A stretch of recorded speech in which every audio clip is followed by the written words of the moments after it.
사도행전 20장 24절 말씀, 금주의 암송 말씀이기도 한데요. 사도행전 20장 24절 말씀, 짧은 한 절인데 우리 같이 한번 큰 소리로 읽도록 하겠습니다. 시작. 그러나 나는 내가 달려갈 길과 주 예수께서 내게 주신 사명, 곧 하나님의 은혜의 복음을 증거하는 사명을 다 완성하기 위해서라면 내 생명을 조금도 귀한 것으로 여기지 않습니다. 자막에 나온 거는 개역성경이네요. 우리 개역성경으로 다시 한번 읽어보죠. 시작. 나의 달려갈 길과 주 예수께 받은 사명, 곧 하나님의 은혜의 복음 증거하는 일을 마치려 하면은 나의 생명을 조금도 귀한 것으로 여기지 아니하노라. 아멘.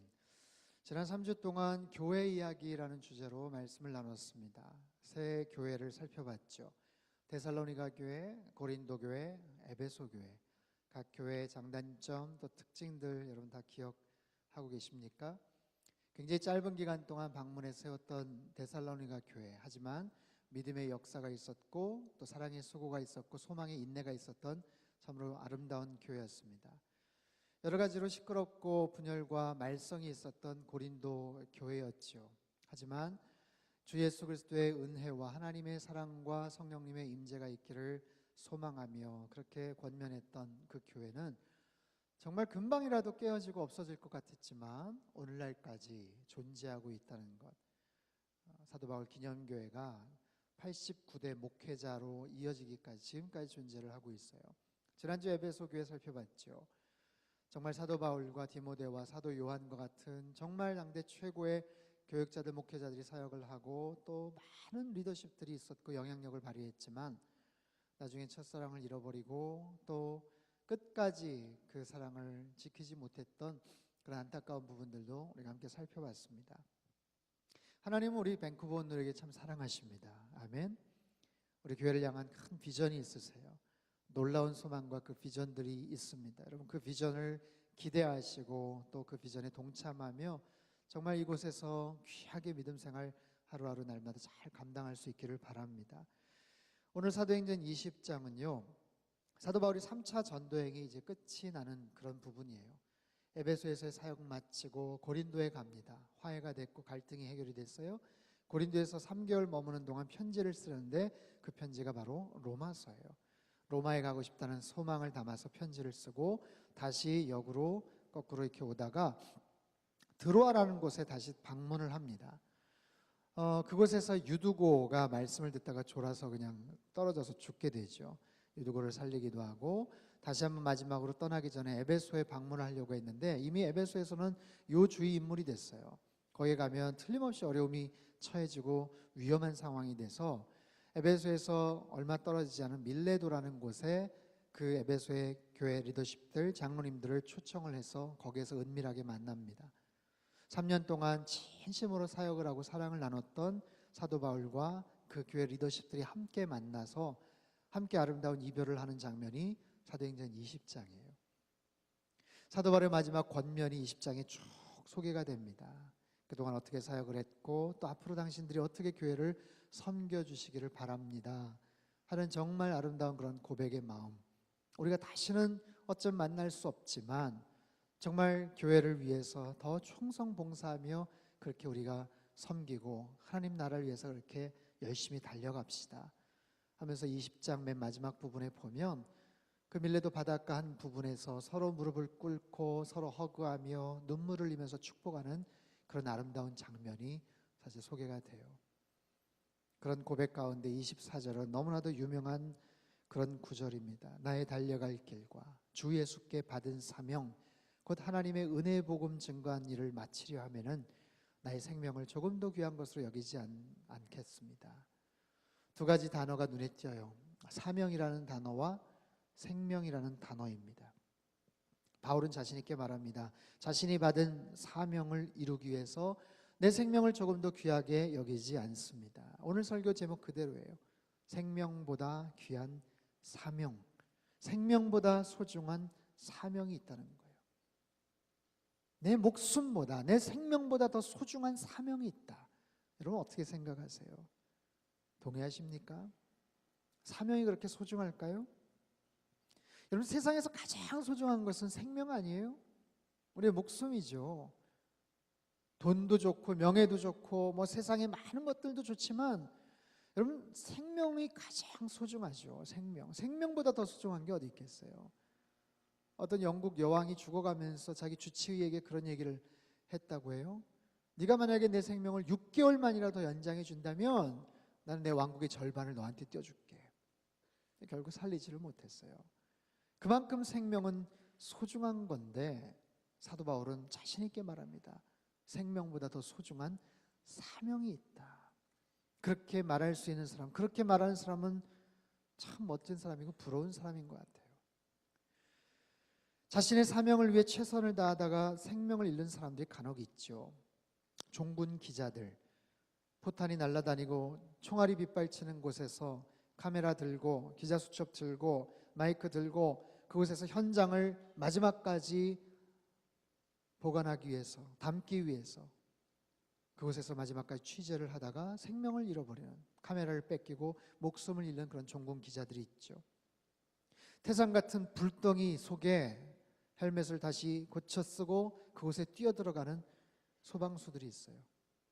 그 안에 있는 생존자들을 구하기 위해서, 불을 끄기 위해서 사투를 벌이기 위해 들어가는 사람들, 특별한 재난 지역의 사람들을 구하려고 뛰어들어가는 911, 119 구조대원들, 그러다 자신의 목숨을 잃는 그런 사람들 많죠. 자신의 생명을 아끼지 않고 사명을 완수하는 사람들, 끝까지 그렇게 최선을 다하는 사람들, 세상은 그런 사람들에게 찬사와 존경을 표하죠. 드물지만 우리 삶 속에서도 생명보다 더 소중한 사명을 간직하고 그렇게 달려가는 사람들이 있어요. 사도 바울의 귀한 고백, 생명보다 귀한 사명. 과연 저와 여러분도 이런 삶을 살기 위해서 과연 어떻게 해야 될까요? 우리 인생에 정말 생명보다 더 소중한 사명을 발견하고 그것을 이루기 위해서는 어떻게 살아가야 될까요? 그 첫 번째 특징은 나의 달려갈 길이 명확하게 있음을 알아야 돼요. 내가 달려가야 될 길이 있다는 거예요. 이형기라는 시인의 낙화라는 시가 있어요. 가야 할 때가 언제인가를 분명히 알고 가는 이의 뒷모습은 얼마나 아름다운가. 가야 할 때, 떠나야 될 상황이 언제인지를 알고 가는 사람의 뒷모습, 아름답다는 거예요. 하지만 그와 못지않게 아름답고 중요한 것은 가야 할 때가 중요하지만 가야 할 곳을 알고 가는 사람도 중요합니다. 내가 가야 할 곳, 발을 디뎌야 될 장소가 어디인지를 아는 것. 사도 바울은 분명히 말합니다. 나의 달려갈 길이 있다는 거예요. 바울 사도는 다메섹 도상에서 예수님을 만났죠. 그 길은 어떤 길이었습니까? 사실 크리스찬들을 체포하고 교회를 핍박하기 위해 달려갔던 길이에요. 자신이 평생 소신을 갖고 살아왔던 그 길, 걸어왔던 그 길이 얼마나 왜곡되고 삐뚤어졌는지를 발견했던 그 길이죠. 인생의 주인 되시는, 인생의 목자 되시는 예수님을 그가 만나고 나서 자신이 얼마나 부끄러운 구부러진 길을 걸어왔는지를 그가 발견하고 그 이후부터는 뒤뚱거리지 않고 삐걱거리지 않고 올곧게 진실의 길, 생명의 길을 향해 달려갑니다. 사명을 발견했죠. 그 사명의 길이라고 말할 수가 있어요. 하나님은요, 저와 여러분에게도 이곳 밴쿠버에 살면서 우리가 나아가야 될 그 사명의 길을, 앞으로 나아가야 될 한 걸음 한 걸음을 분명히 가르쳐 주시고 인도해 주세요.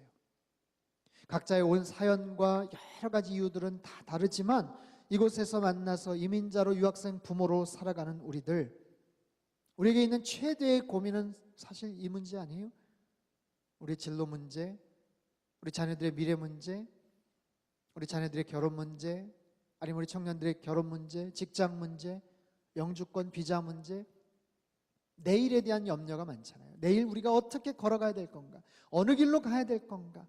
밴쿠버까지 오게 됐지만 이곳에서 얼마만큼, 언제까지, 어디에서 살아가야 될 것인지, 이곳에서 시간이 많이 지났다고는 해도 우리 마음속에서 늘 공허함이 있고 외로움이 있어요. 언제나 이방인과 같은 그런 마음들, 불안함이 있어요. 어디로 가야 될지를 모를 때처럼 답답한 노릇이 없죠. 어디로 가야 될지, 어떻게 해야 될지, 이곳 밴쿠버에서 우리 아이들을 어떻게, 언제까지, 어떤 모습으로 키워야 될지, 이곳 밴쿠버에서 나의 남은 인생을, 이후의 노후 생활을 어떻게 내가 살아가고 경영해야 될지, 사랑하는 교우 여러분, 우리가 갖고 있는 이 고민들, 사도 바울이 가졌던 그 고민에 대한 답을 주신 그 하나님, 나의 달려갈 길이 어디인지를 고민하고 알기 원하는 우리 모두에게도 하나님께서 동일한 응답을 주실 거예요. 내가 어떤 모습으로 이곳에 왔든, 얼마를 계획하든, 6개월이든 1년이든 10년이든 그 이후든, 아니면 밴쿠버를 떠나서 미국이든 토론토든 아니면 다시 한번 한국으로 가든, 그 다음 스텝이 어떠하든지 간에 여러분의 그 다음 스텝에 대한 분명한 확신을 갖고 이곳에서 나아가든지 머물든지 그렇게 주님 바라보며 사실 수 있기를 바라요. 하나님 우리의 길을 알고 계세요. 그 길을 인도해 주십니다. 하나님이 그 길을 알고 계시고 이끌어 주실 때 길이 막히면 어떻게 할까요? 하나님 그 길을 뚫어 주셔요. 하나님께서 그 길을 열어 주셔요. 막힘이 없어요. 하나님은 주님께서 길이요 생명이요 진리라고 말씀하셨기 때문에 분명히 우리가 나아가야 될 길이라면 길이 안 보여요. 막혀 있어요. 그러나 그 길을 분명히 열어 주실 거예요. 가끔 운전하다가 보면 여러분 생각하지도 않은 곳에서 공사가 벌어지고 새롭게 길이 뚫리는 것들을 바라보지요. 오래전에, 몇 개월 전에, 몇 년 전에 도시 계획에 의해서, 디자인에 의해서 길이 생기고 길이 막히는 경우들을 보죠. 하물며 하나님은 그 길을 뚫는 것이 얼마나 쉬우시겠어요. 여러분 분명히 믿고 고백하시기를 바랍니다. 하나님은 사막의 길을 내주시고 광야의 시온의 대로를 열어주실 수 있는 분이십니다. 우리 눈앞에 홍해바다와 같은 그런 막막한 상황이 있어도 홍해바다를 벽처럼 갈라주시고 마른 땅을 열어주시며 우리 앞길을 평탄케 하실 거예요. 내 앞에 여리고성과 같은 철옹성이 도대체 답답한 그 장벽이 있다고 해도 막히면, 길을 낼 수 없으면 아예 그 여리고를 무너뜨려 버리시고 완전히 부셔버리셔서 길을 내실 수 있는 분이 하나님이세요. 내가 지금 어느 위치에 있는가, 그 위치 때문에 내가 고민하고 걱정하지 마세요. 내가 어느 방향을 향해 나아가는지를 고민하십시오. 내가 어떤 방향을 향해 나아가고 있는지, 내가 지금까지 어떤 길을 걸어왔는지 편안하게 만족하며 사는 것보다는 어디로 가야 될지를 생각하며 사명 따라 사실 수 있기를 바랍니다. 지나온 과거의 길, 후회도 있고 자랑할 것도 있을 거예요. 하지만 아쉬워하지 마시고 조금이라도 내가 걸어가야 될 내일의 길, 마땅히 걸어가야 될 그 길을 찾아가며 하나님 앞에 반응하실 때 우리가 마땅히 걸어가야 될 가장 올바른 길을 하나님께서 저와 여러분에게 인도해 주실 줄로 믿습니다. 생명보다 귀한 사명 두 번째 특징은요, 그 사명은 주님으로부터 받은 것이어야 돼요. 나에게 사명이 있다는 것, 큰 꿈이 있고 비전이 있다는 것 참 귀한 거예요. 중요한 거예요. 그러나 그 사명이 어디에서부터 왔는가? 대단한 사명이 있다고 말하는데 그것이 전적으로 자신의 생각에서 기인한 거라면, 엄청난 야망이 있는데 그것이 전적으로 자신의 욕심에서 비롯된 것이라면, 아니면 누구에 의해서 강요된 것이라면 슬픈 일이에요. 한국의 많은 청소년들, 아이들이 많은 스트레스를 받고 때로는 자살을 해요. 여러 가지 이유도 있겠지만 때로는 그 부모의 강요에 의해서, 그 부모가, 아버지가, 엄마가 못다워 이룬 꿈을 억지로 투입하고 강요하기 때문에 아이는 관심도 없고 재능도 없고 흥미도 없지만 억지로 그 꿈에 강요돼서 살아가는 경우들, 얼마나 큰 어려움과 비극들이 펼쳐집니까? 우리도 마찬가지예요. 우리 각자의 꿈과 비전과 소망과 사명이 있겠지만 그 사명이, 그 꿈이 크면 클수록, 강하면 강할수록 나의 욕망과 나의 욕심에 의해서 비롯된 것이라면 내 가족을 힘들게 할 거예요. 주변 사람들을 굉장히 피곤하게 만듭니다. 묻겠습니다. 여러분에는 어떤 사명이 있으세요? 여러분 어떤 사명을 갖고 사십니까? 아니, 사명의 정의는 뭐예요? 사명의 뜻은 뭡니까?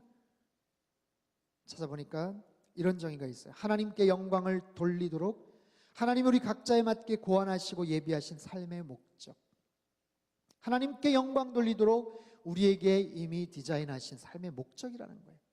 더 쉽게 말할까요? 사명은 보내심을 받았다라는 뜻입니다. 보내심을 받았다. 여기서 사명과 소명에 아주 비슷한 것 같지만 결정적인 차이가 여기에 있어요. 사명은요, 보내심을 받은 거고 소명은 부르심을 받은 거예요. 보내심을 받았다면 이미 그 전에 부르심이 있었겠죠. 그게 소명이에요. 소명, 보통 calling, vocation이라는 단어를 쓰죠. vocation은요, voice라는 단어에서 나왔어요. 아시는 것처럼 음성, 소리라는 그런 뜻입니다. 부르셨다는 거예요. 나를 부르셨어요. 하나님이 나를 부르셨어요. 왜요? 이유가 있을 거 아닙니까? 나를 보내시기 위해서, 나에게 어떤 사명을 맡기시기 위해서. 하나님이 디자인하시고 준비하신 삶의 여정 속에 어느 날 찾아오셔서 우리를 부르셔요. 당신의 부드러운 음성으로, 초상 같은 음성으로 우리를 부르셔요. 성경의 수많은 사람들을 여러분 생각해 보십시오. 하나님께서 오늘 문득 나타나세요, 부르세요, 그리고 뭔가를 맡기세요, 그리고 보내세요. 500살이 다 되어가는 노아에게 나타나세요, 부르세요, 그리고 명하세요. 방주를 만들라고 명하세요. 75세 된 아브라함에게 나타나셔서 갈대아 우르를 떠나 지시할 땅으로 가라라고 명하세요.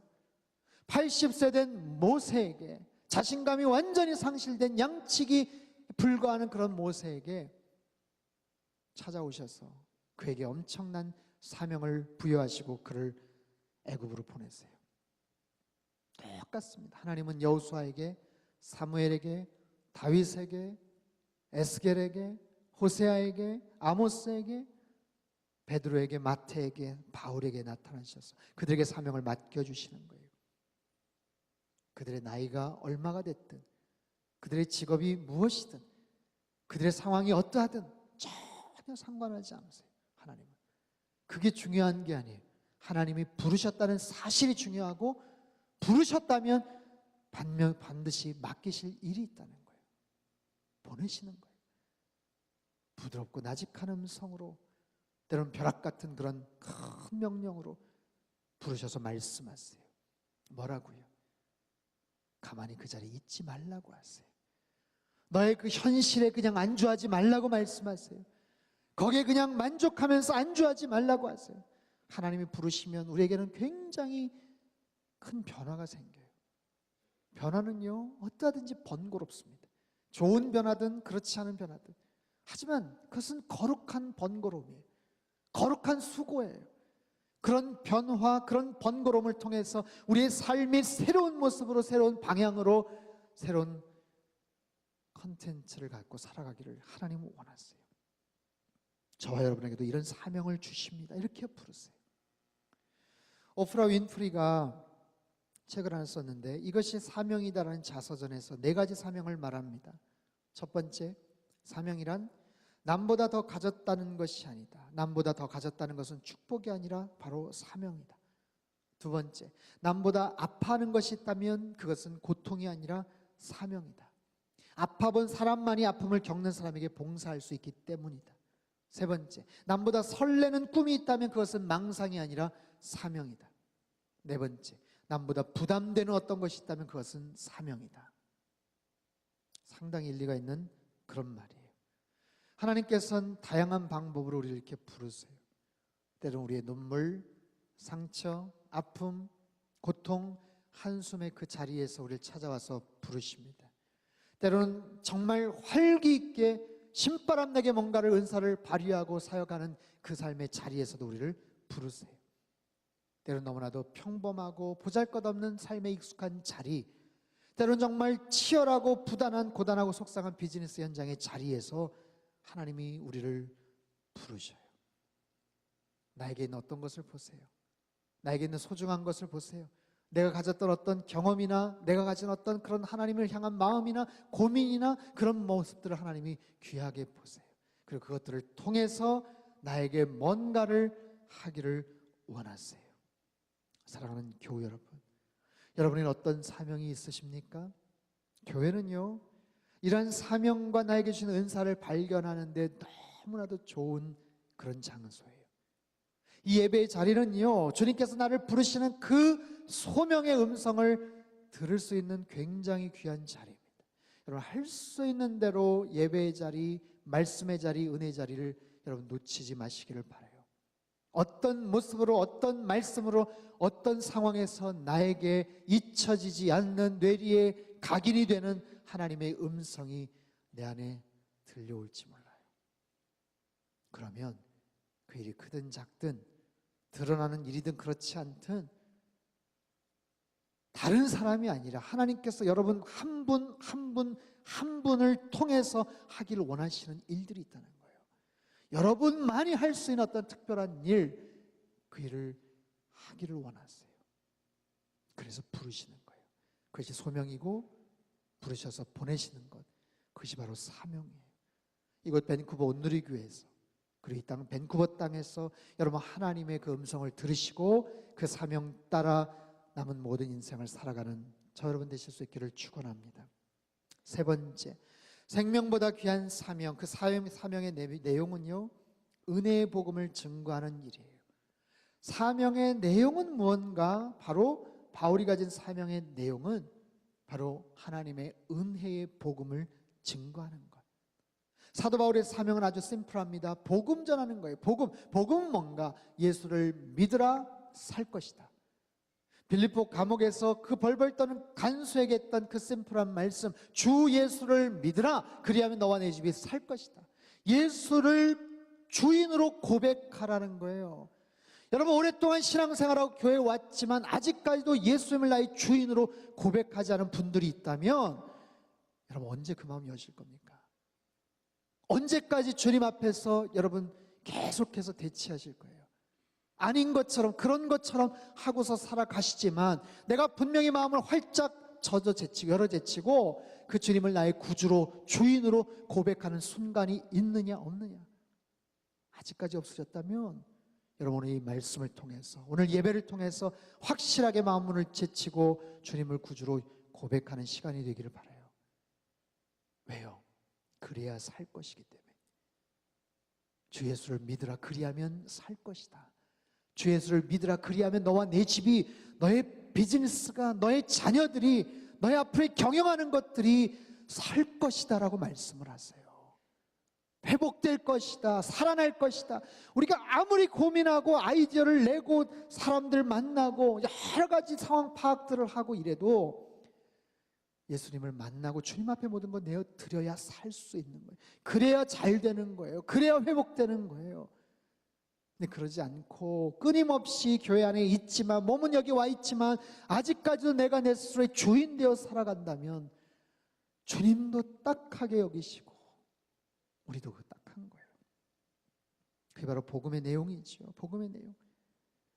내가 주님을 위해 하는 모든 일들, 여러분 교회 안에서 여러분이 하고 있는 모든 섬기는 일들 잘 한번 생각해 보세요. 그것이 어떤 일이든 상관없습니다. 주차 봉사든 새가족 팀이든 샤이닝 글로리든 교사든 성가대든 찬양팀이든 어떤 팀든 어떤 일이든 주중에 뭐 큐티 나눔 방을 하든 1:1 사역을 하든 그 모든 것은 결국에 주님의 복음을 증거하고 생명을 나타내기 위한 것 아니에요? 예수님을 더 드러내는 것, 그 사람의 무너진 삶의 일부분을 더 세워주는 것 아닙니까? 그렇게 다 연결이 다 되어 있어요. 얼마나 많은 사람을 접하냐, 얼마나 영향력 있는 일을 하느냐, 얼마나 대단해 보이는 자리에 있느냐, 그게 중요한 게 아니라 내가 하고 있는 그 일이 어떻게 해서 복음에 연결이 되어 있고 사람 살리는 일에 접목되어 있는가, 접속되어 있는가를 늘 보십시오. 그런 상황 속에서 내가 만나는 사람 한 사람 한 사람이 얼마나 귀한지 몰라요. 내가 섬기는 그 일이 얼마나 귀한지 몰라요. 이곳 밴쿠버에서 내가 크게 기대하지도 않았고 의식하지도 않았는데 내가 전했던 말 한마디 때문에 교회 처음 오게 됐거나, 아니면 과거에 한국에서는 굉장히 교회와 기독교도에 대해서 비판적이었던 사람들이 이곳에 가서 예수님 만나고 변화되는 일들이 참 많습니다. 내가 만난 한 사람, 내가 전했던 그 복음 한마디가 어떤 영향력을 끼쳤는지 몰라요. 여러분, 한 사람의 중요성, 역사적으로 보니까요, 1645년 올리버 크롬웰이 영국의 통치권을 장악했는데 딱 한 표 차이로 그렇게 됐어요. 1649년 영국 찰스 1세가 처형이 됐는데 딱 한 표 차이로 처형이 됐어요. 1776년 미국이 독일어와 영어 둘 사이에 어떤 것을 자기네들 공식 언어로 채용을 할까 투표를 했는데 딱 한 표 차로 영어를 채택하기로 했다는 거예요. 1923년 단 한 표 차이로 아돌프 히틀러가 나치당을 장악하게 됩니다. 한 표처럼 그 위에 엄청난 비극이 펼쳐지죠. 그런 거예요. 역사는 때로는 한 사람의 그 결정과 헌신에 따라 바뀌는 일들이 너무 많아요. 여러분, 우리 주변에도 내가 만나는 한 사람 한 사람이 얼마나 소중한지, 나중에 어떤 모습으로 나에게 영향을 주고 받을지 몰라요. 그렇기 때문에 할 수 있는 한 모든 사람들과 평화하며 지내시고 할 수 있는 사랑하며 지내야 돼요. 내가 하는 모든 일들, 내가 하는 모든 생각들, 그것이 어디에서 비롯됐는지를 생각해 보세요. 그것이 정말 주님을 위해서 하는 일인지, 정말 교회를 세우기 위해서 하는 일인지, 아니면 나의 고집과 나의 의로움과 나의 혈기와 나의 생각을 드러내고 나타내기 위한 것인지, 정말 교회를 사랑하고 성도를 세워주고 하나님께 영광 돌리는 일, 거기에 모든 우리의 관심과 일들이 연결돼야 되죠. 여러분, 그렇습니다. 우리가 살아가는 인생은요, 생각보다 그렇게 길지 않죠. 내가 할 수 있는 기회가 그렇게 많지 않더라고요.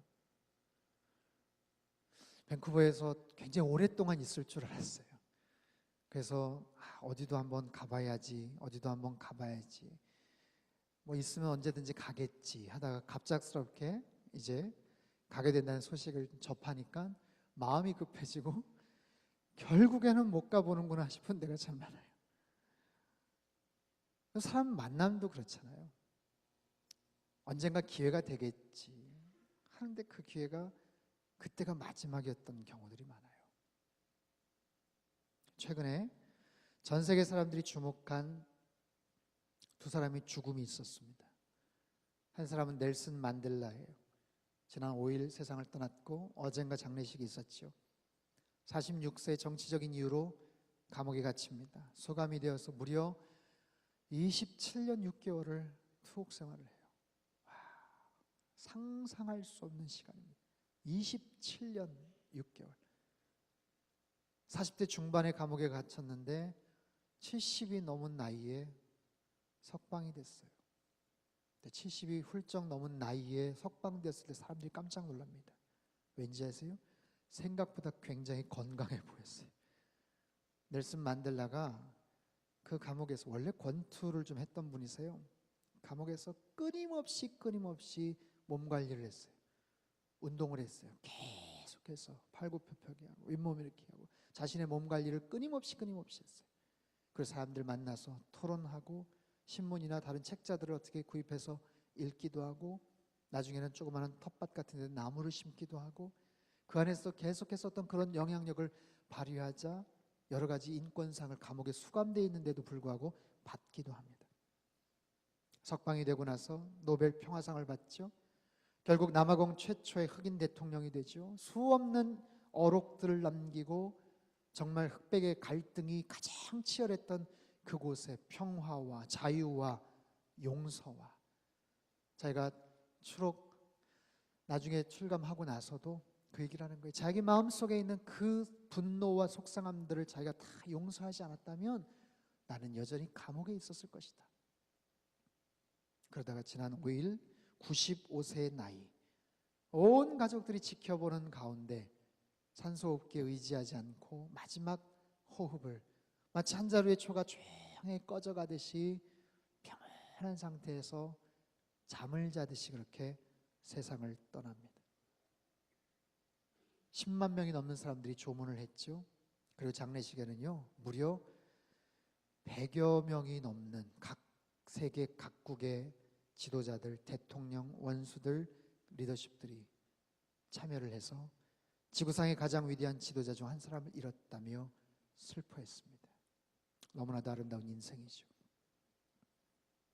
또 한 사람의 죽음은요, 요 며칠 떠들썩했던 북한의 2인자인 장성택의 죽음입니다. 반역죄 혐의로 인해서 붙잡힌 지 4일 만에 아주 잔인한 방법으로 그렇게 총상을 당했다고 합니다. 그 정확한 이유, 상황들은 차치하고라도 어느 누구도, 세상에 어느 누구도 그의 죽음을 예측할 수 없었다는 거예요. 김정일의 처남이었고 두 번째 높은 권력자, 어느 누가 감히 그런데도 불구하고 붙잡혀서 형장의 이슬로 너무나도 끔찍하고 비참하게 허망하게 죽어갔어요. 두 사람의 죽음을 한번 비교해 보십시오. 죽음이라는 것은, 아니, 생명이라는 것은 우리의 것이 아니에요. 죽음이라는 것은 언젠가 반드시, 그리고 생각보다는 빨리 올 수도 있다는 거예요. 그렇다면 남아있는 기간 동안 우리가 무엇을 하면서 살아가야 되는가? 우리는요, 우리의 생명을 가장 소중하게 여깁니다. 그건 당연한 거예요. 하지만 그 생명보다 더 소중한 것들이 많더라고요. 내가 소중하게 생각하는 생명보다 더 소중한 가치들이 있어요. 그렇기 때문에 짧은 인생 가운데 가장 소중하다고 생각했던 생명을 붙잡으려고 노력하는 것이 아니라 그보다 더 소중한 것들을 붙잡기 위해 노력하면서 살아가야 되는 우리의 인생이어야 돼요. 1950년대 미국 선교사에 아주 충격적인 한 사건이 발생을 하죠. 짐 엘리엇이라는 선교사가 순교를 당합니다. 언젠가 한번 제가 말씀을 드렸지만 영상을 오늘 어렵게 구한 영상인데 같이 한번 보면서 말씀을 나누겠습니다. 영상 한번 틀어주시죠.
5명의 젊은이들에게는 총이 있었어요.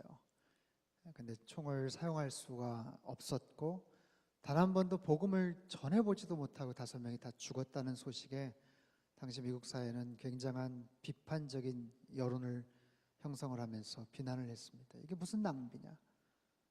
이게 뭐 하는 짓이냐? 나중에 라이프지의 기자가 짐 엘리엇의 아내에게 찾아와서 세상에 이런 비극이 있습니까? 그때 그 아내가 그런 얘기를 해요. 비극이라뇨. 함부로 얘기하지 마십시오. 자기 남편이 휘튼 대학 장학생으로 다니면서 그때부터 썼던 일기의 한 부분을 그 기자에게 보여주죠. 그 일기의 내용이에요. 결코 놓쳐서는 안 되는 그것을 붙잡기 위해서 결국에는 붙잡을 수 없는 것을 포기하는 사람은 바보가 아니다. 절대로 놓칠 수 없는 그것을 붙잡기 위해서 결국에는 붙잡을 수 없는 그것을 포기하는 사람은 바보가 아니다. 영원한 것과 영원하지 않은 것으로 이야기하죠. 우리 삶 속엔 두 가지가 항상 공존합니다. 결코 놓칠 수 없는 것들이 있어요. 영원한 거예요. 결국에는 붙잡을 수 없는 것들이 있어요. 한시적인 거예요. 우리 생명 또한 결국에는 붙잡을 수가 없습니다. 근데 절대로 놓쳐서는 안 되는 그것을 붙잡고자 애를 쓰고 시간을 쓰고 돈을 들이고 노력을 한다면, 아니 그러면서 절대로 놓쳐서는 안 되는 그것을 붙잡지 못하고 만약에 살아간다면 그것처럼 어리석고 원통하고 속상한 일이 어디 있겠습니까? 사랑하는 밴쿠버 원누리 교우 여러분, 우리에게 주어진 2013년이라는 시간, 이곳 현재 밴쿠버라는 공간, 여기서 우리는 함께 예배를 드리고 함께 이곳에서 만나서 믿음 생활을 합니다. 그리고 함께 사랑해 왔어요. 아마 이 귀한 만남은 언젠가는 다른 공간, 다른 시간에서 더 아름답게 이어질 거라고 믿습니다. 이곳이 아닌 다른 곳, 그리고 더 시간이 지나선 저 천국 주님의 나라에서 영원이란 시간 속에서 아마 이어지고 또 새롭게 시작이 될 거예요. 그러기 위해서는 저 여러분 각자의 삶의 위치에서 정말 생명보다 소중한 사명을 따라 살아가고 나에게 주신 것, 그 생명, 그것을 만족하고 지키는 데 쓰는 삶이 아니라 나에게 부여하신 그 귀하고 소중한 사명을 찾아가며 이루는 인생 될 수 있기를 축복합니다. 영원하지 않은 것, 결국에는 붙잡을 수 없는 것에 미련을 두는 삶이 아니라 영원한 것, 절대로 놓쳐서는 안 되는 그 아름다운 가치와 소망들을 추구하며 살아가는 저와 여러분 되시기를 바랍니다. 특별히 오늘 임직 받으신 모든 분들 한 분 한 분 정말 주님의 귀한 일꾼으로 오늘 가졌던 그 초심 평생 간직하며 하나님 앞에 설 그때까지 신실하게 몸된 교회를 위해서 썩어지는 하나님의 미랄이 되어주시기를 바랍니다. 이 자리에 있는 모든 성도님들 또한 우리 모든 자녀들 그들의 인생에 생명보다 더 소중한 사명이 있음을 알게 하고 또 그것을 깨닫고 붙잡으며 일평생 그런 삶을 살아가는 저와 여러분 되시기를 주님의 이름으로 축원합니다. 기도하겠습니다.